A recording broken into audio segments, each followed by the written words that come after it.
Good evening and welcome to the third Vijay Shankar Memorial Oration. We are very happy to welcome all of you here, and I'm pleased to introduce Professor Tridip Suhrud, who will be delivering the oration this time. The topic on which he's going to speak is why Valourise the Peasantry. Professor Suhrud is a well-known Gandhian scholar. He's authored multiple books, winner of the Sahitya Akademi Award, and has many laurels to his credit. As of now, he's the provost of the CEPT University. His iconic book that came a couple of years ago was the annotated translation of Gandhi's biography, as well as his work on Hind Swaraj. Both these are well referenced, and we are very thankful that Professor Suhrud has agreed to deliver this year's oration. I'm also happy that the Center for Microfinance, along with Ajit Foundation, is hosting this, and Vikram Vyas, Professor Vyas's son, and the Vyas family has been with us through these annual events, and we are very thankful for Ajit Foundation and Professor Vikram Vyas for their unstinted support and cooperation for us to carry out this. Professor Vyas himself was a mentor and a father figure for the Center for Microfinance. The original inception document about the Center for Microfinance and the entire idea was written by him. He was a guiding light as long as he was with us. He was on the board of Center for Microfinance for a long time. Towards the end, he had stepped down, but he was always available to guide us, along with Mr. M.L. Mehta. These two towering figures were the ones who were actually helping us with all the guidance. And of course, we had a stellar board, and we continue to have a good board, stellar board. We had Anil Khandelwal, who was former chairman of Bank of Baroda, Ashok Agarwal of the TCI Gati Group, and the Boruka Charitable Trust, and Mr. N.S. Sisodia, former finance secretary, and Indrajit Khanna. We've had very good board members who guided us through our journey, and we are very thankful that we have been at this stage. Professor Vyas in particular was very passionate about the type of work we were doing, and his own academic work was all about agriculture, rural development, farmers, and so on. And I think through the Ajit Foundation, he was looking at younger children and aspects related to education. Professor Vikram Vyas will talk a little bit about Ajit Foundation. We are also happy that Professor Anirudh Krishna has joined us today. Anirudh Krishna delivered the second memorial oration, and the monograph of that oration is going to be released today, and we are happy that he's amongst us. The year before that, the first oration was delivered by Dr. Y.V. Reddy, and the monograph was released last year. Thank you very much for joining us in this function, and I ask Malika to take it over and move further. Thank you. Thank you, sir. I now request Professor Vikram Vyas to welcome the audience and say a few words about Professor V.S. Vyas. Oh. Thank you. I would like to welcome you all to this third Professor V.S. Vyas Memorial Lecture. On behalf of my mother, Lakshmi Devi Vyas, and also on behalf of my brother Rajiv Vyas, who is now the chairperson of Ajit Foundation. I would like to thank Center for Microfinance, particularly Professor Sriram and Malika, for organizing this series. And I would also like to thank Professor Anirudh for joining us today. He gave the previous year's lecture. When I came to know that Professor Tridip was going to speak, and when I became aware of his work, I was immediately reminded of three other individuals who had engaged with Gandhi's thoughts in their own unique manner, and who had come to Bikaner, where Ajit Foundation works, and had given Ajit Foundation Dialogue Series.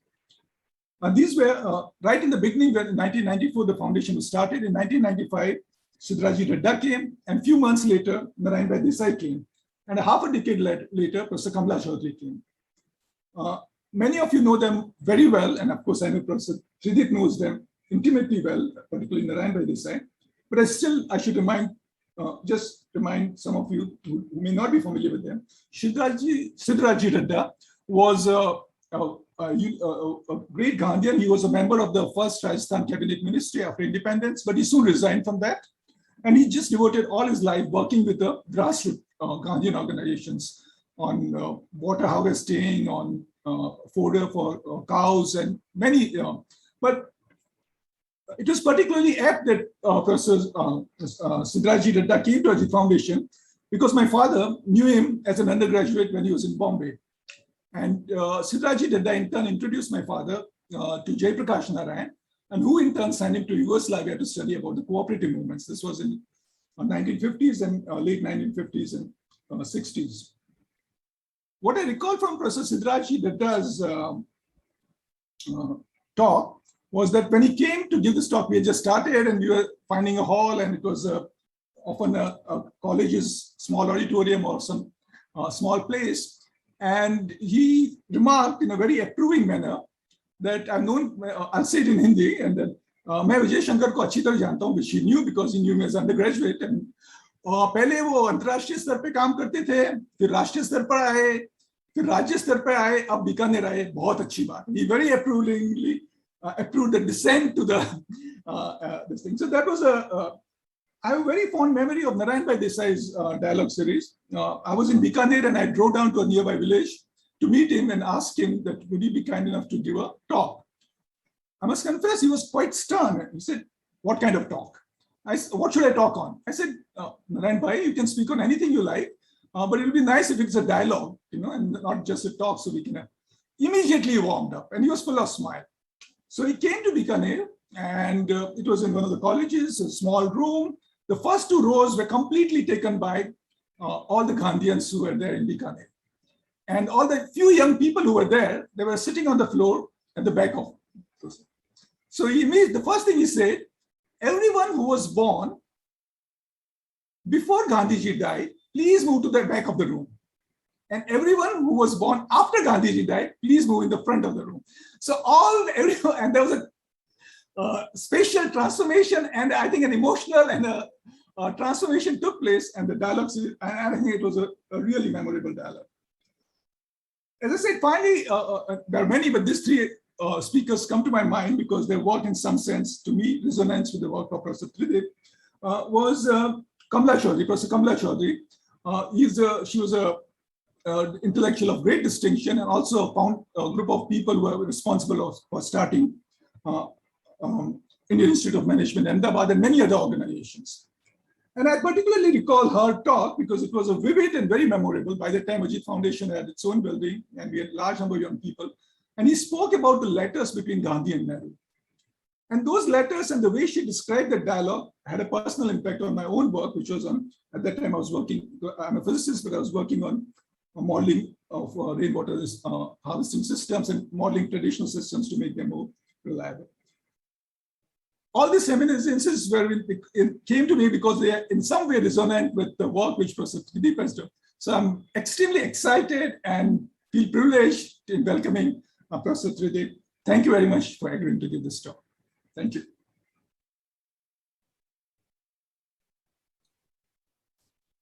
Thank you, Professor Vikram Vyas. Since 2019, when CMF and Ajit Foundation together instituted this memorial oration in memory of Professor Vijay Shankar Vyas, we have been very fortunate to have very eminent leaders, speakers address the oration. Dr. Y.V. Reddy gave the first oration in 2019.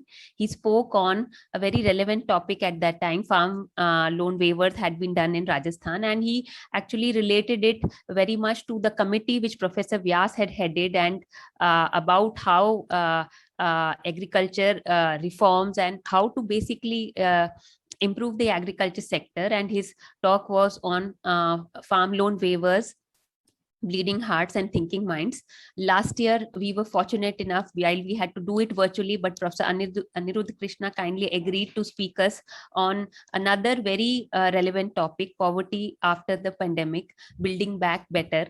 And at that time, the country was facing the first wave, but it is in the last few months which we have actually seen, and whatever Sir had spoken has, been validated, and all the more the country needs to basically focus on that, the under development of infrastructure, health, education, as also uh, uh, in the sense of where we are going in terms of the false hope of urbanization. We are very fortunate that Professor Anirudh Krishna has joined us briefly for the release of the monograph. The monograph, since it's a virtual meeting, we are having to release it through a video form. We'll start off with a small clip of the video, and then if Professor Anirudh Krishna would like to say a few words, we would be very grateful. So over to the video of the memorial oration. Yeah.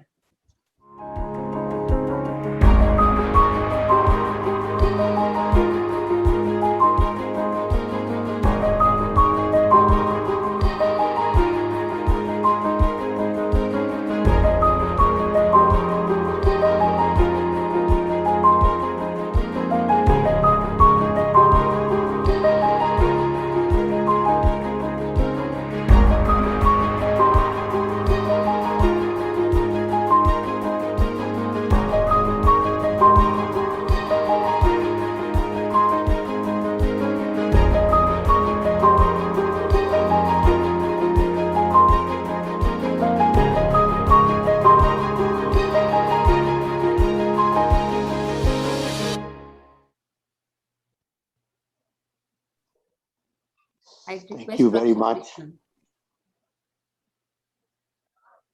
Thank you very much, Malika, for remembering what we did last year. As you correctly remarked, things became worse after then.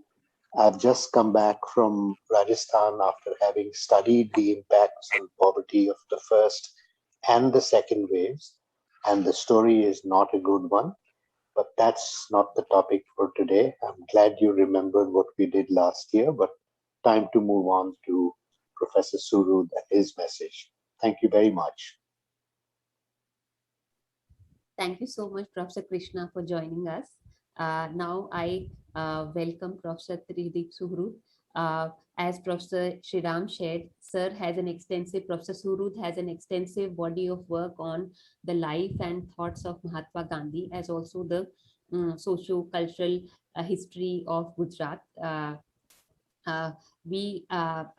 got the privilege to hear him on deliver oration in the IIM Bangalore on Hind Swaraj, and I think it's in today's times it's very, very relevant for us to basically go back and see what the country's founding father had the vision for and how relevant it is today.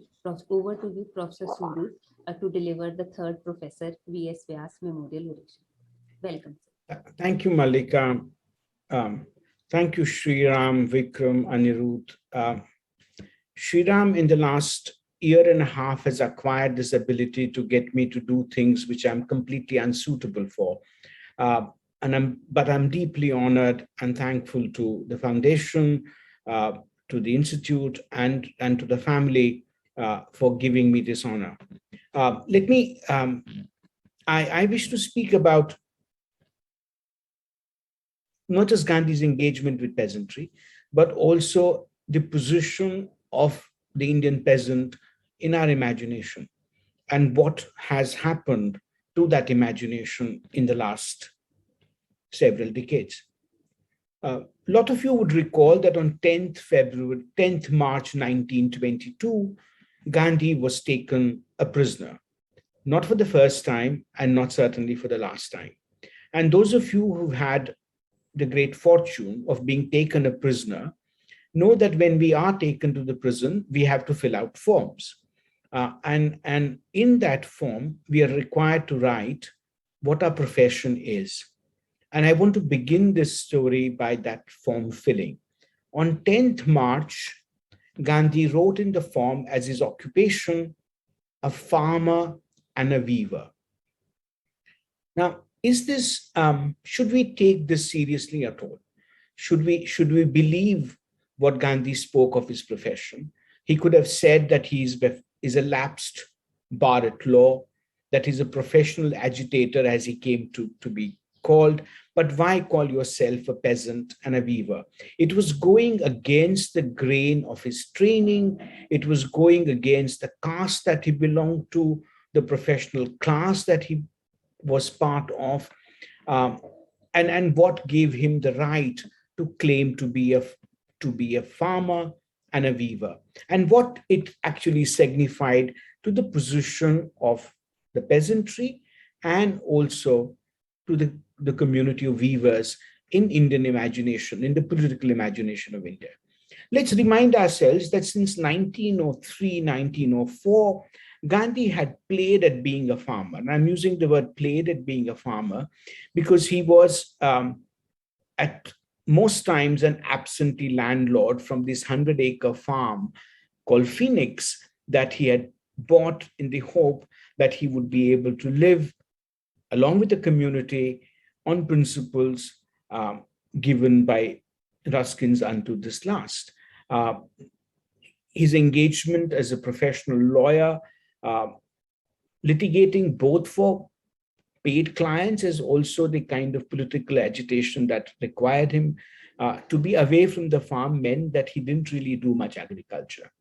Thereafter, he and Herman Kallenbach bought this, well, it was Kallenbach who bought it, but Gandhi established it, a 1,100-acre farm to be called the Tolstoy farm. Both were called farms. One was called a settlement, the other was called a farm. It was at Tolstoy that Gandhi began to really look at agriculture, the practices of agriculture very differently, because there was a sustained stay. They created a community, they built buildings, did farming, but that is not enough to qualify oneself as a farmer. What qualified Gandhi really to call himself a farmer was something that happened in 1917. And 1917 is a fundamental year in the way the annals of Indian peasantry would be written. We all know that something happened in Champaran, and we call it the Champaran Satyagraha. There is a long tradition of indigo cultivation in parts of Bihar, parts of Bengal. I don't need to go into the political economy of indigo cultivation, but we know that it was pernicious, that it extracted every possible surplus that the indigo cultivator would do. Under the permanent settlement and under the particular system of indigo cultivation that was prevalent in Champaran and those parts of Bihar, it came to be called the Teen Kathia system, which meant that for every piece of land, 1/3 of that land had to be given for cultivation of indigo. The parcel of land on which indigo was cultivated, the seeds for it, the labor for it, all of that was determined by the indigo factories, which were all British owned. And we're looking at a very large area. We're looking at something like, at its height, about 195,000 acres of land being given over for indigo cultivation. And Gandhi enters that scene. What we remember of it is really the courtroom drama, but that's not important as to what happens. Gandhi defies the orders of the British district magistrate to leave the area, claiming that he had been here at the invitation of the peasants and that he would continue to be there till his work there was complete. But what was the nature of the work? And that's really important for us to understand. What Gandhi, along with 7 other lawyers, and they were, please bear in mind that they were all lawyers, decided to do was to talk to the peasants in a way that it would constitute what we would call a legal testimony. a testament which could stand the test of a legal inquisitorial investigation and a trial. And unlike what today we might be tempted to do, Gandhi and his collaborators, which included the first president of India, Babu Rajendra Prasad, they decided to speak to all peasants from all villages of Champaran who were willing on their own volition to come and speak to them. Their testimonies were recorded, and it is an interesting process by which these testimonies are recorded. Clearly, the farmers spoke in the local dialect, which would be a combination of Bhojpuri and Hindi and Khari Boli. And the lawyers translated these testimonies into English, and the testimonies were recorded in English. And each of these testimonies carried a thumbprint of the farmer, or if they were literate, a signature, either in Devanagari, but in some instances, rare instances, also in the Roman script. At some point, the government decided to institute what came to be regarded the Agrarian Inquiry Committee. And all these testimonies were presented to the Agrarian Inquiry Committee, the results of which we are well aware of, which is that it recommended the abolition of the Tin Khatia system. And with the abolition of the Tin Khatia system, the entire political economy of Indigo collapsed. We are told, or we were told, that there were 7,000 testimonies which were collected. So Gandhi and his fellow lawyers heard 7,000 peasants, recorded their testimonies, but the people who came were in the region of about 70,000. So what would typically happen is that from one village, the entire group of farmers would go, narrate their story, and they would corroborate each other's testimonies. Since 1917, we've had no record of these testimonies. In fact, no historian or political economist or historian of peasantry in India has actually been privileged enough to look at these testimonies because they were considered to be lost. I'm very happy to share that these testimonies have been located.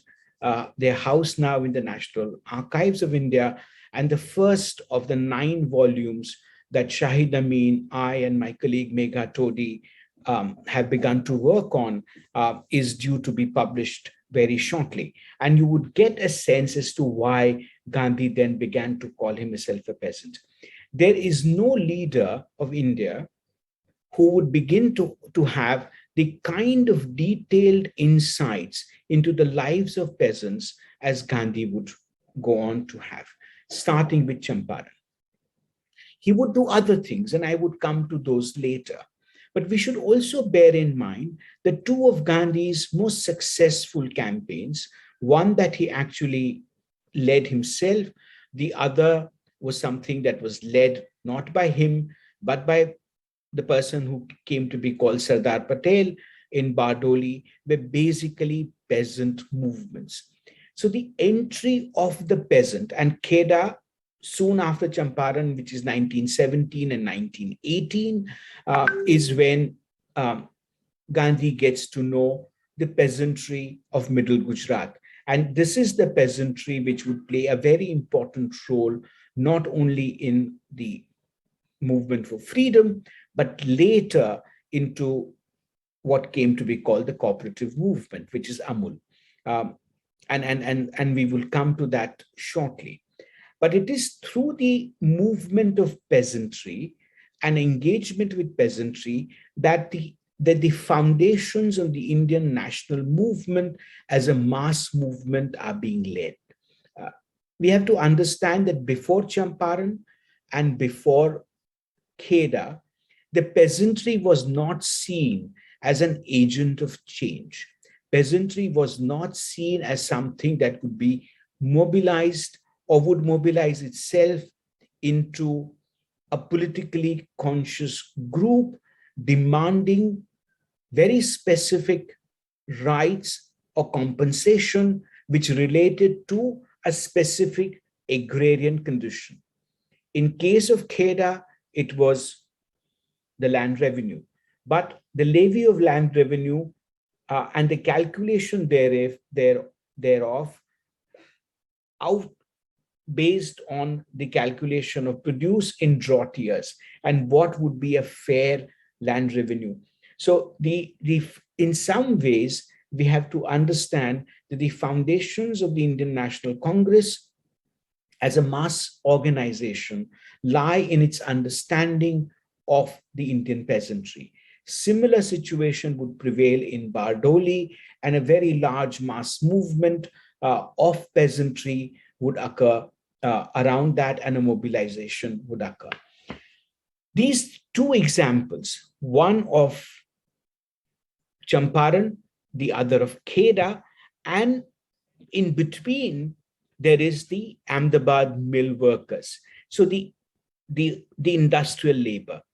Again, Gandhi, and this data is something which is not available to us, but there were 75,000 mill workers, industrial workers in Ahmedabad who went on a strike.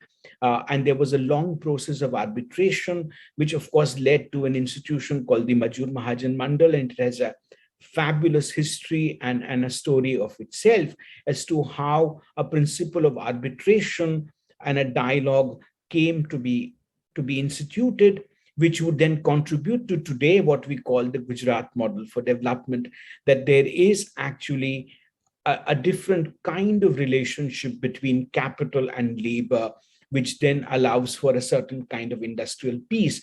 Now, whether that's desirable or not, whether there has to be a more militant, more demanding, more aggressive form of labor relations is something that I'm not going to go into now. But one of the impacts has been of that involvement is that one of the most industrialized states of India has no left-oriented movements, and that should tell us something as to what that dialogue did to the nature of capital-labor relationship. But these three things give Gandhi the confidence to speak of himself as a farmer. He continued to farm on the lands of the Sabarmati ashram, but he does something else. And coupled with agriculture, he begins to work on a range of materials that is unparalleled in the history of modern India in terms of its political leadership. If you really examine, there is not a range of material that Gandhi does not work on. And these are all what we would call dirty materials. As we know that in India and in the Indic civilization, in the subcontinent, the larger subcontinent, there is a deep relationship between materiality, its perception, and the location of people or communities who work on this material in the social hierarchy. The purity and impurity metrics is also applied to material. We know that the purest material is thought, and the most impure material is the human dead body or the animal carcass. And all other materials fall in between, and the position of people working with them is determined on the caste hierarchy, moving on the ladder, going increasingly towards this very pernicious system of exploitation and humiliation that we've created called caste. Now, Gandhi works, and this is a very deep engagement. Gandhi works with leather. We know that Gandhi learned to make sandals. He made sandals in South Africa.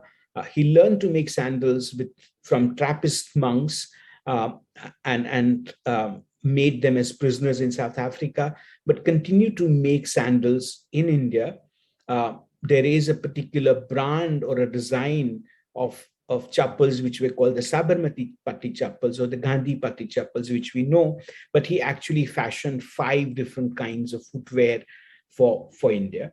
So he works on leather. So he is the original Chamar Chhap, if you were to use that term. He worked with defecation. Shit was a favorite material with him.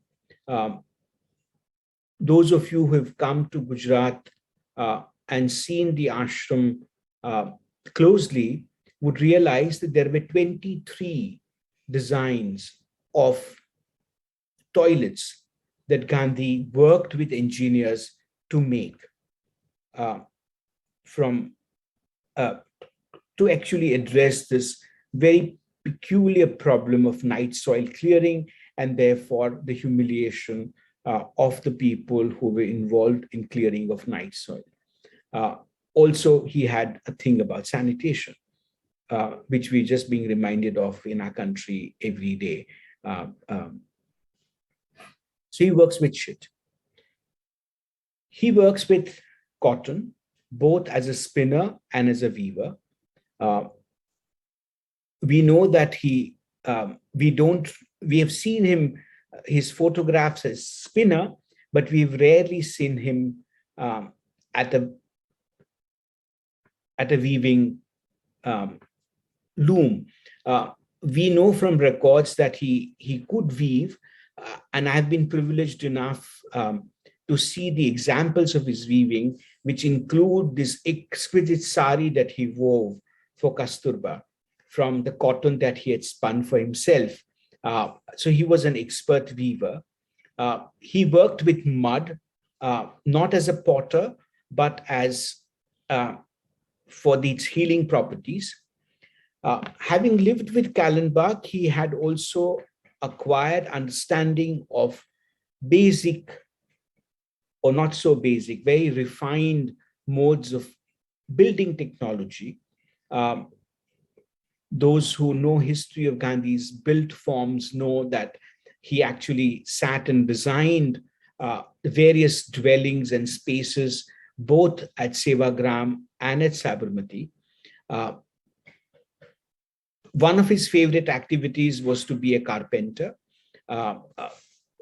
He had learned carpentry and taught himself carpentry well enough to make one of the first mobile spinning wheels. What today we call the Peti Charkha is actually called the Yaravda Chakra, which really is the chakra that comes and it folds and is in a bag, right? And which is what a lot of us carry, those who spin from one place to another, which was something that he did as a prisoner in Yaravda, and that's why it came to be called Yaravda Chakra. So there is not a material that Gandhi does not engage with, and it's not a superficial engagement, it's a deep engagement.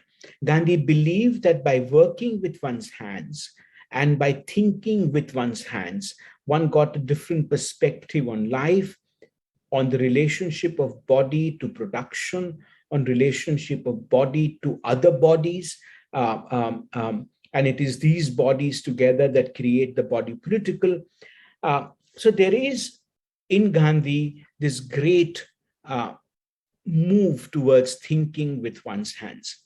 I cannot think of any other leader of mass movements, either in the subcontinent or elsewhere, who had such a deep engagement with the material world in terms of its production possibilities, as also in terms of what it does to the human being and the relationship of that human being to production processes.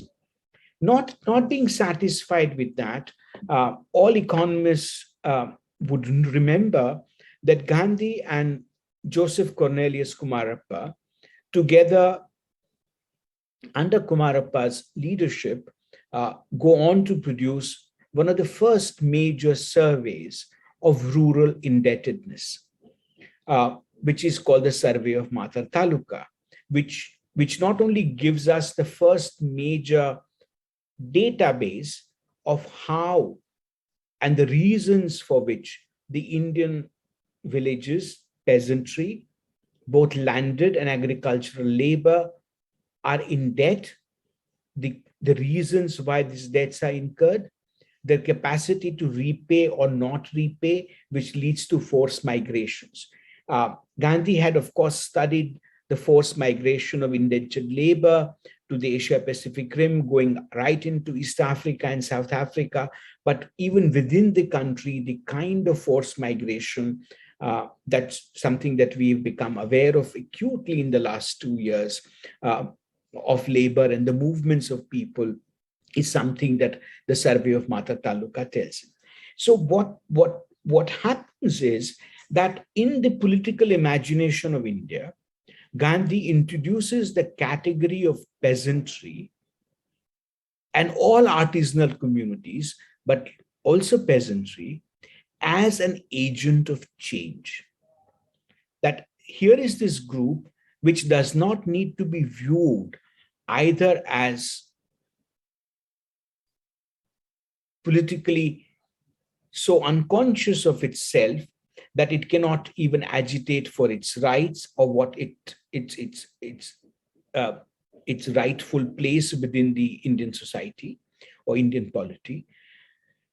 Two, that the capacity of peasantry to adapt to a new political economy is something that we had forgotten.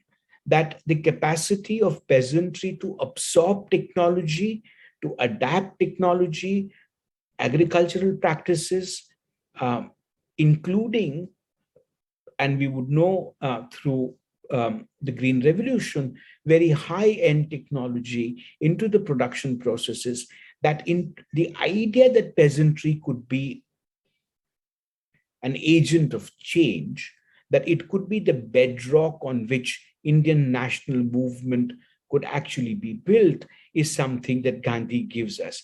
The only other person who understood the transformative possibilities of peasantry in Asia was, of course, Chairman Mao. And he takes it in one direction. Gandhi seeks to take it in some other direction. But Gandhi also knows that the Indian peasantry suffers from, apart from chronic indebtedness, it also suffers from two other things. One, lack of opportunities, and two, inability to organize itself as an agent of economic negotiation. What Gandhi began to think of is that what we would call some kind of disguised unemployment in the agriculture sector, it needed to be addressed. And he thought that the best way to address that was to bring about what we would call, or what we might call, other ancillary activities which are either land-based or can be supported even if you were in agricultural labor. One of the activities that he spoke of was of spinning, not only as a symbolic activity that you do for half an hour every day, but as a productive activity, which would then supplement the income of the farmer or the farm family and since it required no land, it could even be done by agricultural laborers. And they were, I'm giving you one instance, but Gandhi and Kumarappa then go on to establish two very large federal structures, which then become the principle around which the Indian cooperative movement would be built. And we were reminded this evening of the early work that Professor Vyas did on understanding the cooperatives. But the foundations of these are laid by two institutions, the All India Weavers Association and All India Spinners Association. Both were organized as a federation of cooperatives which functioned at the village level and were scaled up to a national body, and which were run as one would expect of an economic organization to be run, that its viability, its capacity to produce livelihoods, and its capacity to transfer resources back to the communities of producers and acquire for them a fair price of their labor and their produce is at paramount value to these organizations. But these were only two of those. There are other series of other activities which go on, which came to be classified under a kind of a catch-all phrase that we use, which is Swadeshi. But Swadeshi was not only indigenous manufacture, it had to be manufactured at scale. These are not symbolic productions that we're talking about. And those of you who have studied the history of the Indian National Congress would realize that each time there was the annual general meeting of the Indian National Congress held, there would be a Swadeshi Mela where innovators, producers of new things and of traditional things, but new things that India needed would come. They would display their produce and also strike what we would today call business deals. It would have interesting things like fountain pen manufacturers who would come. You know that Gandhi had a role to play in the production of the first indigenous fountain pen, which was made by Mr. K. Ratnam in Andhra, which the family continues to make these Swadeshi fountain pens, that he had a role to play in the making of first industrial inks in India. One was done in Bengal, the other in Gujarat, and both those continue to function even today. So it's a much larger thing than what Khadi might suggest to us. So what we begin to get is that rural production, consumption, distribution, flows of labor, and flows of money are all becoming part of the consciousness of the Indian national movement and therefore of the Indian National Congress. And the kind of valorization of peasantry that enters the Indian imagination enters because of its placement at the very center of political mobilization, at the very center of the new kind of economy that Gandhi begins to imagine. Not just Gandhi, but there are other people who begin to imagine that. Kumarappa would be a very major figure. Jayaprakash Narayan would be another very, very major figure in terms of thinking of how livelihoods have to be created, a just system of income distribution has to be created, resource allocations have to be created. But Gandhi's economic thought really is based upon his understanding of the Indian peasantry. And he is not thinking of the Indian peasantry as something which is oppressed or depressed or is unconscious, that it does not have political sensitization. He thinks of the peasantry as primarily a community that is resilient, which absorbs change, which can effect change, it can produce technologically transformative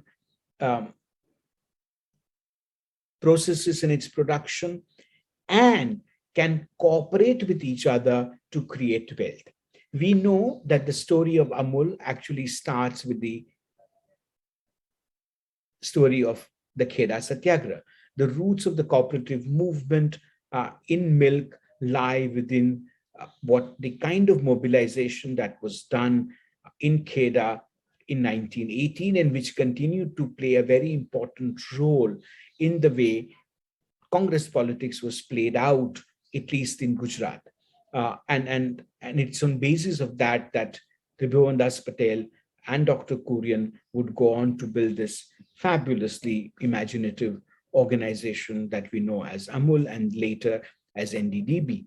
But it has its roots in this idea that peasantry is able to adapt, to innovate, can actually take to democratic processes, is open to technology transfers, and understands the value of livelihoods which are created outside of agricultural practices. So enough about Gandhi. What happens thereafter?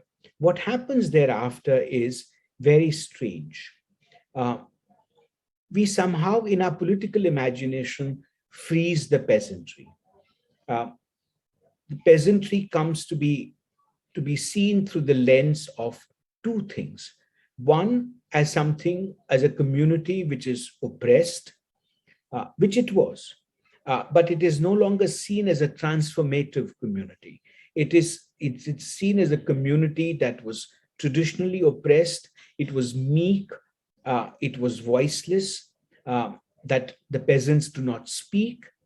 And so there is one kind of politics which is created around representation of what we call the meek farmer. That's one thing that happens. Alongside that, there is the idea that the transformation in politics is likely to take place, or the threat to certain kind of status quo, if you will, depending upon which part of the political ideological spectrum that you placed yourself, was to come from industrial labor. So organization of industrial labor or incorporation of industrial labor as share capital holders really becomes the force of both policy and also of politics. It's not till Mrs. Indira Gandhi, who again begins to take peasantry seriously. We were given these slogans of how peasants were important and how resilient they were, and that the Indian farmer was wise and they could deal with parched land and great hardships. But again, for the first time again after Gandhi, it is the combination of Dr. Swaminathan and his group of scientists and the policy makers around Mrs. Gandhi that we begin to think of the Green Revolution, and within the Green Revolution, the kind of role that peasantry would play as those who would absorb new technology. Now, we might have very different view today as to whether the technology was proper, appropriate, what was ecologically sensitive, whether we could have thought of some of these issues then, or whether creation of wheat bowls and rice bowls in our country was the wise thing to do. We have questions about it. But in terms of the imagination, what they are able to do is to make the farmers once again, and for a very short period, agents of change. And the idea that peasantry can absorb very high levels of technology and can find it useful in terms of creating wealth for itself and produce for us is something that comes to our imagination for a very short period again during the Green Revolution. But it also produces a different kind of politics that I don't wish to go into today. But it is something that Professor Reddy would have spoken about, is the entire political economy of farm subsidies. But the nature of the farm subsidies come into our imagination also as something that happens around the Green Revolution and its aftermath.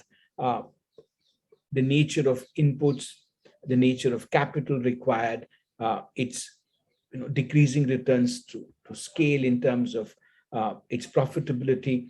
All of these things then begin to contribute to the idea that the peasantry again is something that needs to be subsidized, will survive only as a subsidized sector. And when you subsidize something in political economy, you also subsidize them in our imagination. I think what we've done is that the Indian peasantry has come to occupy a subsidized existence in the imagination of Indian polity, Indian society. And what we see today happening to the farm sector and the grievances of farmers, we were unprepared for the kind of resilience that the farmers, whatever the class of farmers they are, but farmers of North India and other parts of the country have shown to a certain change in regime of regulations, which is sought to be brought about. We had really forgotten that this community is one of the most politicized communities. It is not a subsidized community. It is not something that lives on doles and therefore needs to be treated as an unimportant agent of our political life. I think what really is happening once again for us, it's that the farmer, the peasantry, as a group of people are seeking a new kind of imagination for us, that there has to be a re-evaluation of what their place is in the Indian political economy, but also what their place is in Indian polity. And the idea that they need and they want to assert their agency once again with the kind of force that we've not seen them assert in a very long time, I think speaks good things for Indian peasantry and therefore for India's political imagination. Whether it leads to structural transformations or not is not something that one can speak of today. But certainly there is been a very major shift in the way we've begun to imagine, we have begun to locate, understand peasantry once again. I will stop with that. Thank you very much.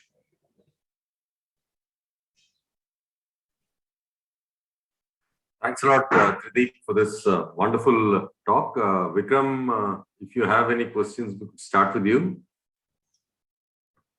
No, thanks. No, I really don't have a question at this stage, but it was absolutely fascinating. And I just said two quick remarks. One, when Professor Tridip said about the profession, it reminded me of Kabir, I'm told, whether it's historical truth or not, that Kabir continued to consider himself as a weaver, even though he was regarded as a saint, but he was a weaver. And the other thing which it reminded me was my father's paper he wrote, in which he was very, which I had heard him discuss about, was that he felt that the small farmer were the greatest protector of the environment, actually, because the land for them was so precious that they are so those are the two things which remind me. Thank you very much for this wonderful talk and giving me, and I'm sure to everyone else, a deeper understanding of what it means to be a farmer and a peasant. Thank you.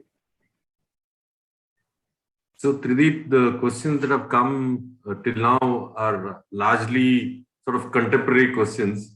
I don't know how you'll take them. I will take them the way I take them, which is to historicize them. But I'm a very, very poor commentator on things that happen around me. My best friend died 100 years ago or some such thing. So, right, I know. One of the questions is from Savantramji.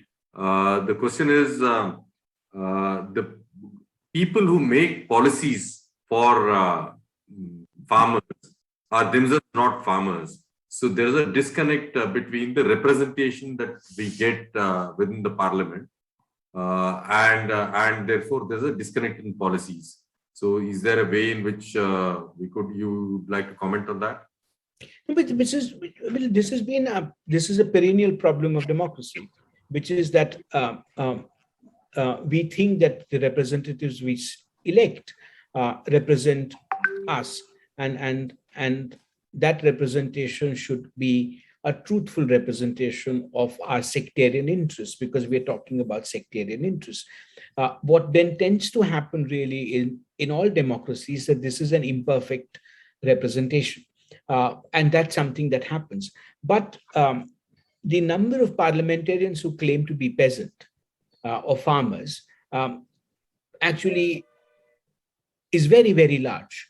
They are also required to declare their profession. And many of them declare themselves as farmers in the election form that they fill.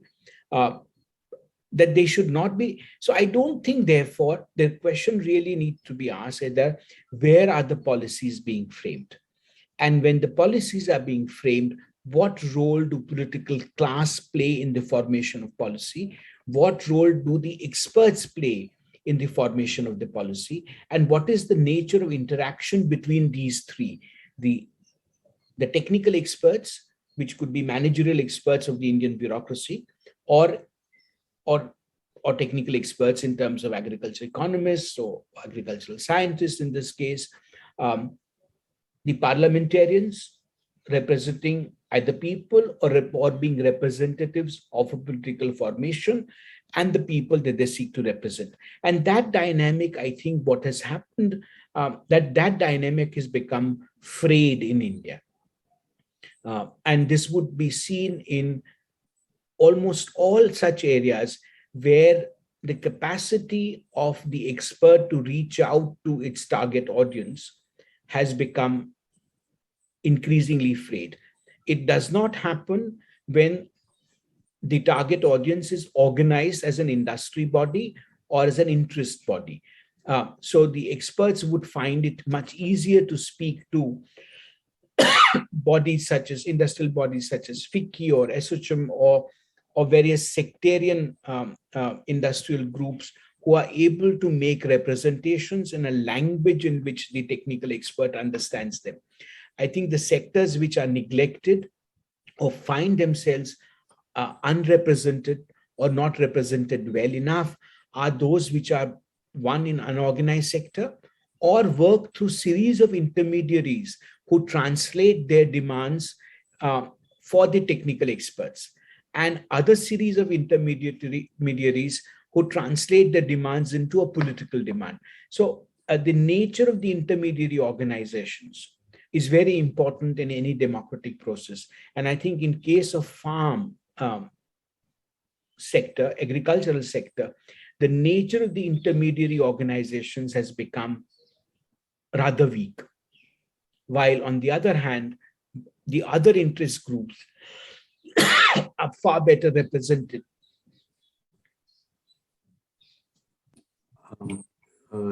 Mrs. Sisodia, do you think you have a question? I saw you.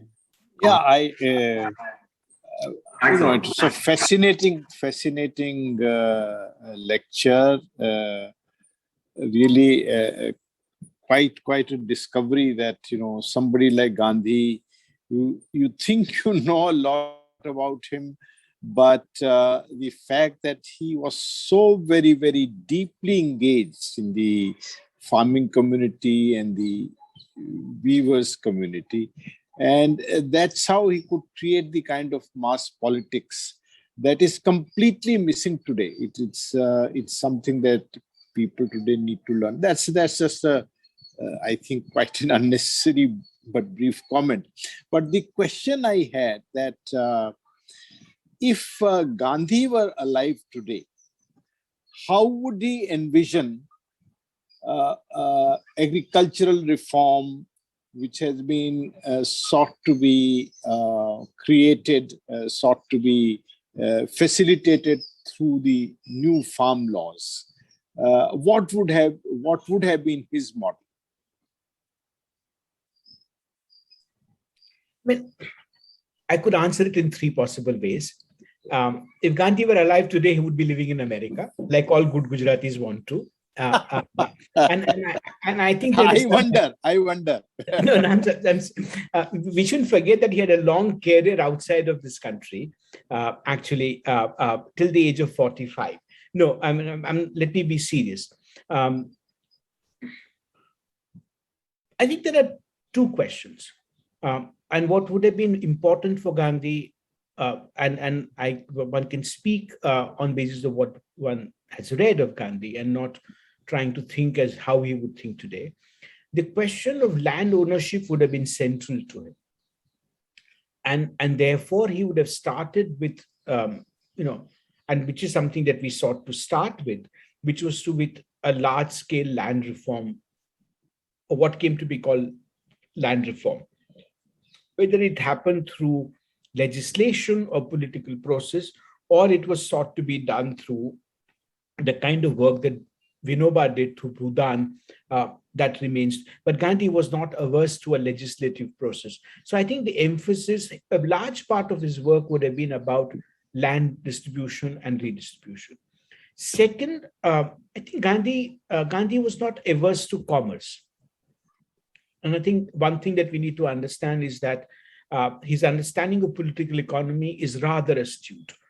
He's not averse to commerce. He also knows that the farm sector has traditionally been within the private sector domains. But the farmer as an individual and farmers as collectivities are two different entities. And he would have emphasized on the role of the collectivity and therefore the ability of a collectivity to negotiate the political economy of one rule making and also rule breaking. I do think that Gandhi would have been rather appalled, one, by the kind of deafness that we seem to have to anyone that seeks to challenge us. I think what is important for Gandhi is what is audible and what is not audible. And I think for a very long time, we have become somewhat insensitive and deaf. And I'm using the word deaf because I'm using the word audibility. We become deaf to a certain kind of demands, certain kinds of requests, a certain category of pain, and a certain mode of resistance. And I think Gandhi's work would have been to make us aware to what Ashish Nandi many years ago called the audibility of dissent. His position on the farm laws notwithstanding, he would have said, we must hear people. And whether this is expressed as anger, as pain, as resilience, whatever those forms are, but our capacity to hear what we do not wish to hear, what we do not agree with, is fundamental to any civilized polity. And that's what he would have emphasized again and again. So, Tridip, there are a couple of more questions which are around what Mrs. Sisodia asked, one from Prashant Mandal and one from Rajesh Singhi, which is basically getting back to the contemporariness of the MSP and the farm laws and so on. I will add a little bit of a flavor to it, so that we can take this a little further. Since you said that Gandhi would not have been against commerce, and is a private sector sort of a collectivization, which is contract farming, which is agglomeration of land. How do you think that would have gone down, notwithstanding the way the farm bills have been drafted and so on? But as a concept,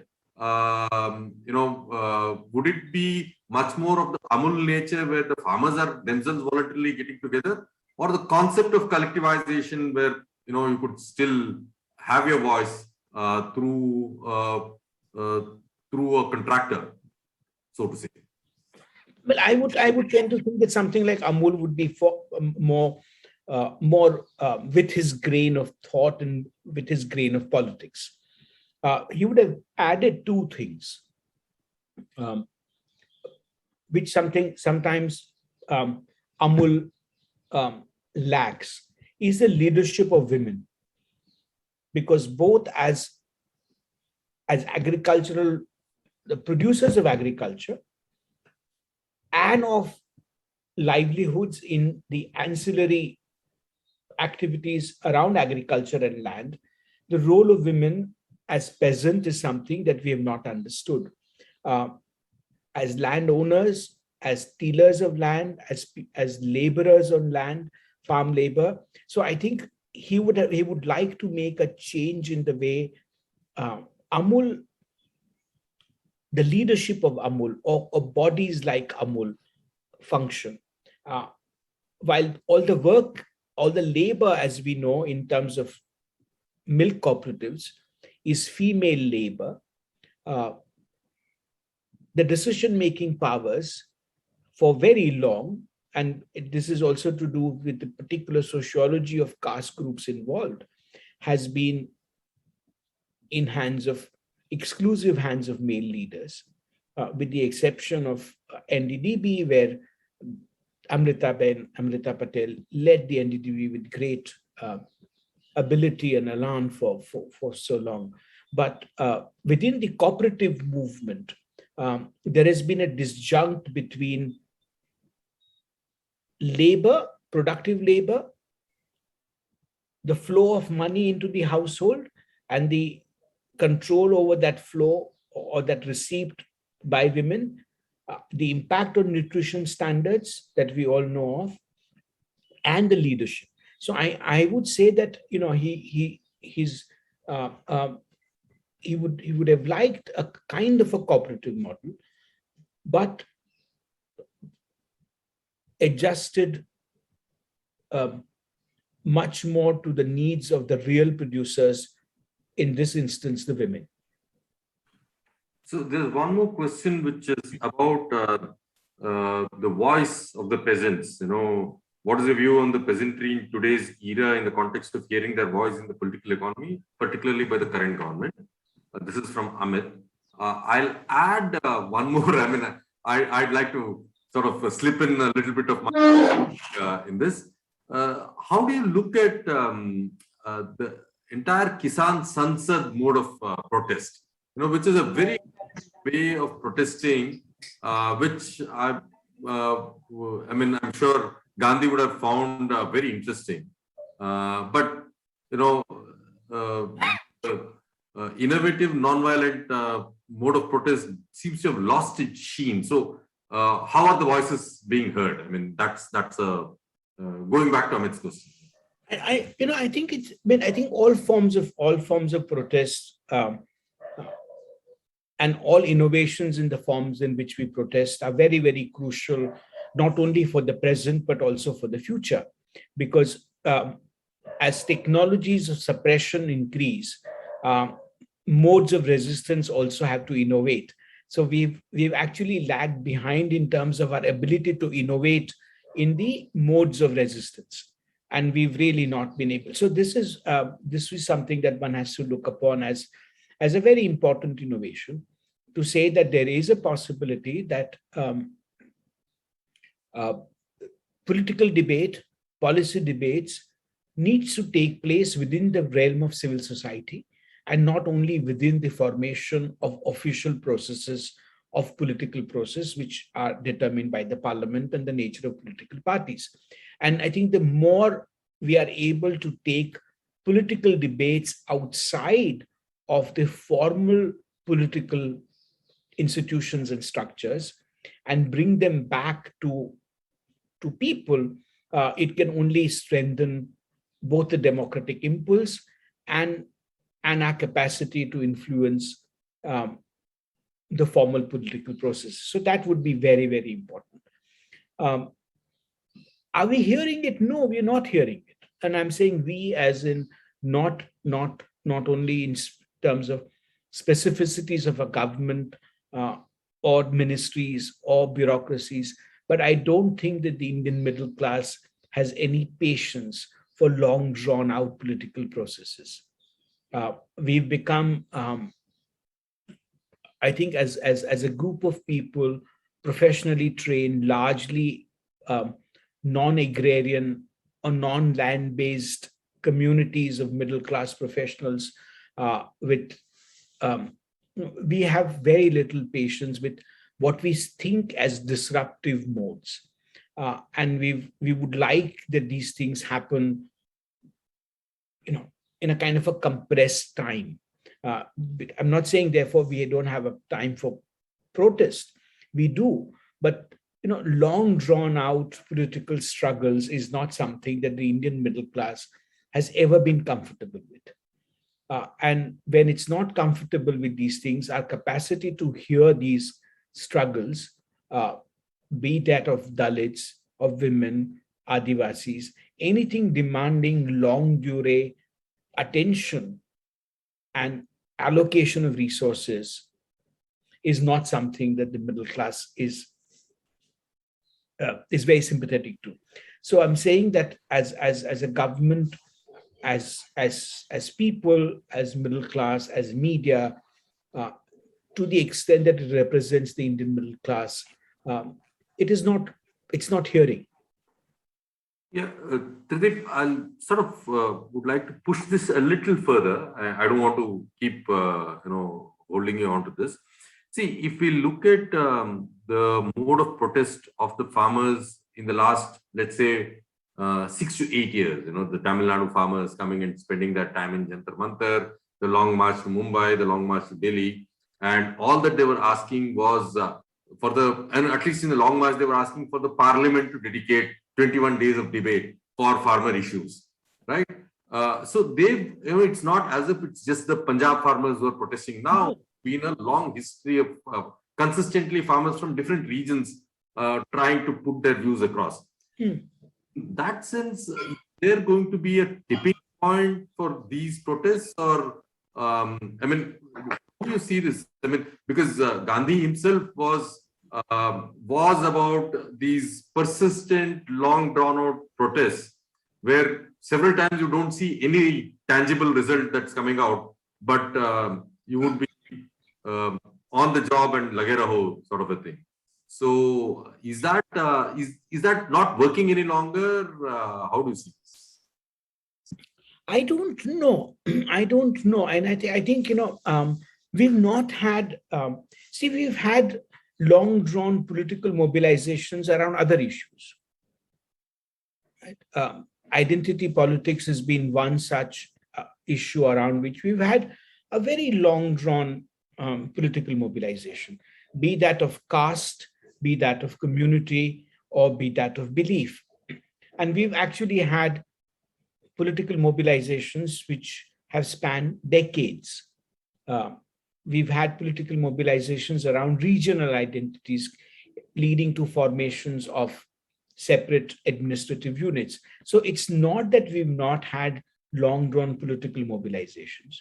We've not seen long-drawn political mobilizations from two groups, or that we have not been very sympathetic to. We have not been sympathetic to long-drawn political mobilizations of workers. So our industrial action, for example, or what in a long-forgotten vocabulary would be called industrial action by industrial labor, we want these to be, done before the factory time and after the factory time. We don't want, so the kind of long disruptive political mobilization of textile laborers in Bombay was blamed for the complete collapse of the textile industry. Now, we know that, it didn't really, that was not it was one of the contributing factors, but maybe not even be the primary factor. But we see these political mobilization of workers as disruptive of production processes. And therefore, I think the political space that we have for these kinds of things is not very high. While in case of caste or in terms of community identities or belief identities, we don't see them as disruptive of our normal economic life. And therefore, we are far more tolerant and far more engaged in them.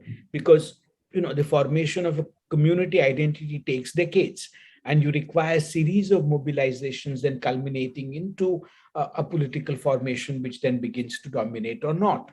Right? But we, I think our experience of industrial labor, and specifically with textile, and what we came to call the work cultures of certain parts of India where industrial action was more forceful.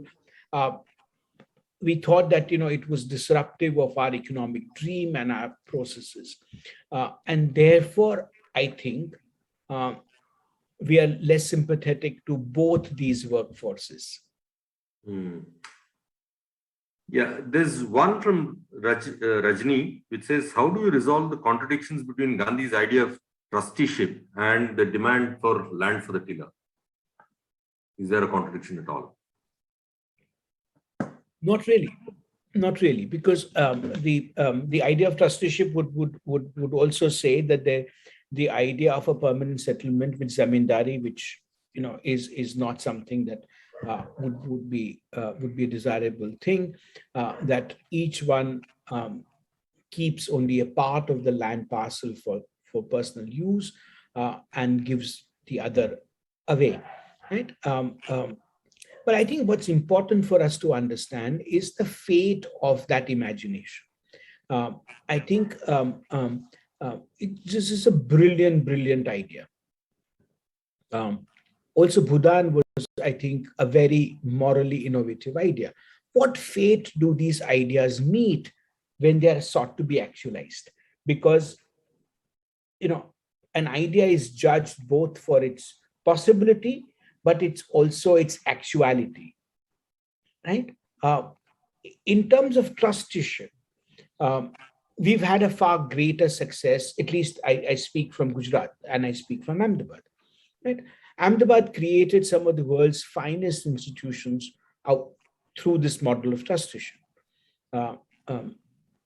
The NID, the IIM, the university where I'm part of, but many others in terms of physics, in terms of and also in terms of healthcare. You created very, very high capacity institutional structures and processes through act of trusteeships. What happened to the Bhutan imagination is something that we need to understand. And I speak this with a lot of unease, but it's important that we understand. And therefore, it has implications on long-term political formations. Because when an idea is badly executed or implemented, or that it meets with a deep skepticism from people at a certain point, it harms the entire imagination. And I think it has harmed the imagination of the Sarvodaya movement deeply. According to the data filed by the Gujarat Sarvodaya Mandal, which was in charge of the Bhutan movement, it received something upwards of 100,000 acres of land in terms of the Bhutan. The gift that was given measured about 109,000 acres of land is what the Bhutan Samiti in Gujarat received through the yatra that Vinoba did, in which Narayan Desai and others were very central to that process. As of last year, no, not last year, 3 years ago, it filed in response to a query of the Gujarat High Court, it filed an affidavit. It's a formal affidavit that it is unable to account for 66,000 acres of land. Let me put that in perspective. It's 9 times the size of Reliance's Jamnagar land acquisition. So what happens here, and I'm interested not as to what, the question is to where Zameen ko to pair nahi aate, right? It cannot walk away, right? It's not on wheels. What happened to the land is one question. What happens to this imagination?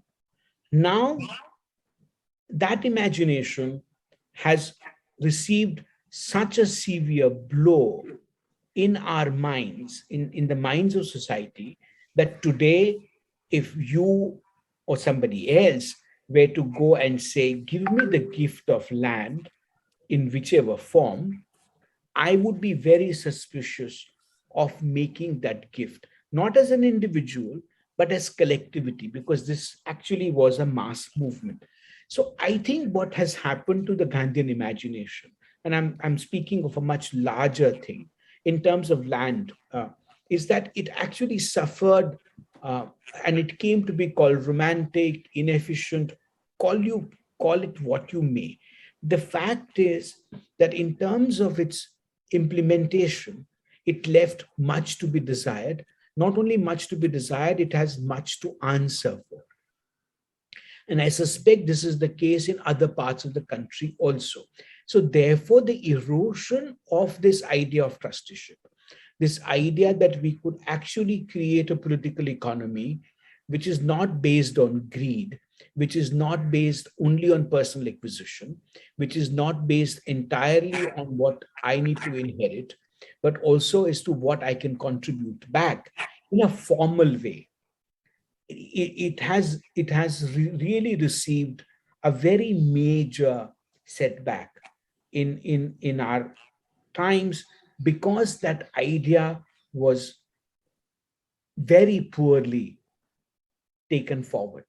Imagine if Amul had not been as efficient in terms of delivery mechanisms, in terms of its ability to collect milk twice a day, in its ability to pay to the producer every week, in terms of its accuracy of the fat content. If there were questions raised on any of this, this movement would have collapsed 30 years ago.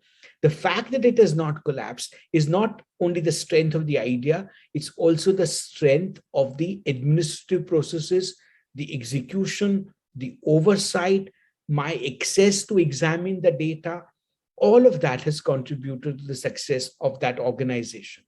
In this case, the imagination is grand, or was grand, has suffered greatly and come to be discredited because our inability, or the inability of the people who carried forward that imagination and sought to actualize that. There's a question by Malika, and it's a similar question from Girija. So I'll merge these two questions. One, about distress in agriculture. Girija has a fascinating question. Girija is also on the board of CMF. She says food and clothing are basic needs. However, the producers of both, which is farmers and weavers, are facing unsustainable livelihoods, dwindling income and distress. What could we do, particularly from the political class, to make these basic necessities and the producers of these, being sustainable? I'm pessimistic. I'm very pessimistic on the entire handmade sector. I think we have created a system of collection and distribution so very subsidized that there is neither an incentive nor an ability now to do work that is non-subsidized. It's not only created subsidy culture in terms of the handmade sector, it has also created a kind of there has been impoverishment at the level that it has accumulated debts. Now, please understand that the khadi, and I'm now speaking only khadi, right? Every khadi producing unit as a cooperative, right, has hypothecated its assets to KVIC. And this has been going on for past 20 to 25 years. The rot is complete in terms of its economics, pure economics, balance sheets. These are unsustainable organizations. because we did not pay any attention to innovation, we did not pay any attention to efficiency, we did not pay any attention to what was happening to the production and its quality, we did not innovate, we did not even allow for innovation to take place. For example, what has been the improvement in our spinning technology? None, except the Ambar Charkha. After the Ambar Charkha, which is the multi-spindle Charkha, there has been no innovation in terms of our capacity to produce more yarn out of cotton. Therefore, the production, right? There has been no intervention in terms of design and management that has come from our institutional expertise. The only one great example has been the collaboration between IIM and NID, which was done by Professor Ravi Mathai at Javaja, which really sought to address the question of production, distribution, rural migration, indebtedness, the role of innovation, introducing technologies and design aesthetics slowly into a community to transform the way it's thought of itself. We haven't really invested either as institutions or as policy into any of this. There's been no innovation that has gone into as sustained innovation, either in the leather sector, the textile, the loom, the weaving sector, pottery, name it, right? Metalwork. None of these sectors which we find being represented by something like the Khadi and Village Industries Commission are sustainable. So therefore, what has happened is very clearly, we've created a group of people who are increasingly under greater and greater distress, can lead to either of the two situations, which is what we find ourselves being faced with. One is that they are forced to take their lives. And we know that both among the weavers and producers of cotton, the farm suicides and weaver suicides are the highest among the producing communities in India, or they have to rely increasingly on greater and greater subsidy, which is, and so they are caught in a situation where a decent wage is not available unless somebody subsidizes the giving of that wage. So we clearly botched up, as I say, big time in the last 30 years. I mean, clearly after, the great innovations which came with the handloom board and the Apna Bazaars and the cottage emporias that we created. After that, we've not even seen a marketing revolution. One more question, and possibly, Tridip, if you can take this, we would have come to almost the end of a half an hour of a Q&A, but I certainly would like you to take this. This is a question from Janki Abraham, which says, Gandhi's work with his hands, with leather, shit, and so on, seems to be in contradiction with his ideas of the Varnashrama system and the fact that he never rejected that system. Can you please comment on that? Absolutely right. Right. I think one of Gandhi's great moral failures, and I'm using the word moral failure because that would hurt him much more than any other kind of failures, was to understand, or was to accept, not that he did not understand, because even sociologists understand Varna. To say that Gandhi did not understand Varna is to even not grant him the kind of credibility that we give to sociologists.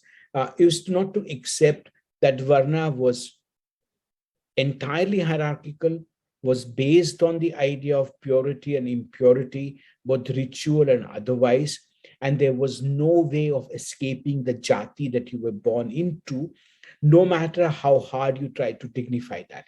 So I think that has been a great failure on Gandhi's part to understand the relationship between Varna, jati, humiliation, and the nature of oppression that comes with that. At the same time, I think what we need to understand is that Gandhi thought, probably falsely so, that it was possible to choose, or it was possible to transform oneself into a different person, if not a different caste. And the way you do so was to adapt to a different culture of production, to a different way of looking at your body. And I think he tried to do that. That's what creates a very interesting tension between what he sought to do and what he could not think through. Thank you very much, Tridip. We don't have any further questions. There are, of course, a lot of conversations and we could go on and on. I certainly have many more questions, but I'll reserve that for one more occasion where we can get you to deliver one more lecture. But I'll hand over to Malika to do the wrap up. Thank you, Malika. Thank you so much, sir. It has been really an honor for us to have you deliver the third Professor V.S. Vyas Memorial occasion. This has been a very, sentimental occasion for many people. So we've got, not like sir said, not many questions, but comments which say that, from Mr. Viren Shrimali, who was close to Professor Vyas, has written that Professor Vyas, lived his life according to Gandhian principles, and he was a big, ardent admirer of Vinoba Bhave, and having you therefore, speak on the themes and starting off with Gandhiji using peasantry as his occupation, and that has been really touching for many people.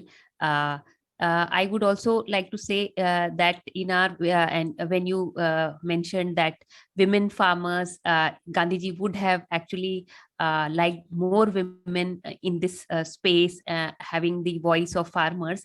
In a very little way, Center for Microfinance has worked on women farmers under partnered with the government of India also for their Mahila Kisan Sashakti-karan Pariyojana. And having worked on self-help groups, we really realize that it's they are the tillers, but having them get access to that knowledge, having them train them as extension workers, that has been so enriching, so much more gratifying than any other work which our team has done. And in our very small way, we've been trying with support of Tata Trusts and others on, a small initiative called the Lakpati Kisan. So what you exactly mentioned, that, a subsidized view of a farmer. So we are trying, through this way, and I'm very happy that Vartika, who's one of the founder members of CMF, and also,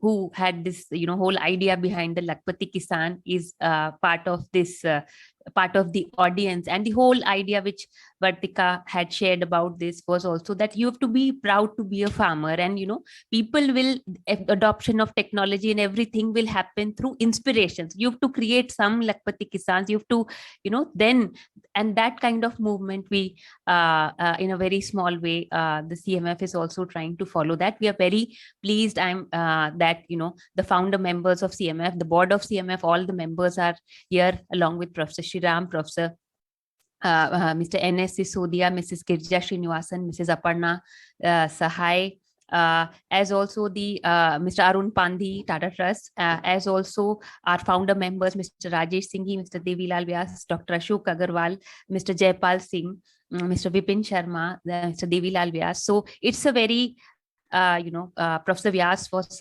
someone who actually on personal count as also professionally was a mentor to all. And this is something agriculture and agriculture economy. He always wanted, a dignified and, professional approach in terms of, say, the agriculture risk fund or many things he advocated. And we're very happy that you did, the topic was very relevant to what has been his body of work. Thank you so much. And thank you all the audience for joining in. We look forward to get an occasion to meet you personally, sir, in the future. Thank you so much. Yes, sir. I'm happy to come to any part. Yes, sir. Shriram will tell you why. Sure. So thank you very much. Thank you very much. Thank you. Thank you very much, Tridip. Thank Thanks. you, sir. Thank you, audience. And We we had hope, over that, 160 participants. 160 participants were part of this. So the link is separate, so you can't see the numbers. So just thought of I would personally extend, Tridip, that hope you can come to Bikaner and have a dialogue with young people in a physical way, because that has its own intimacy, and so that we can move forward, because they can become a locus of new way of thinking. So thank you very much. Thank you. Thank you. Thank you very much. Thank you. Thank you, everyone. Thank you.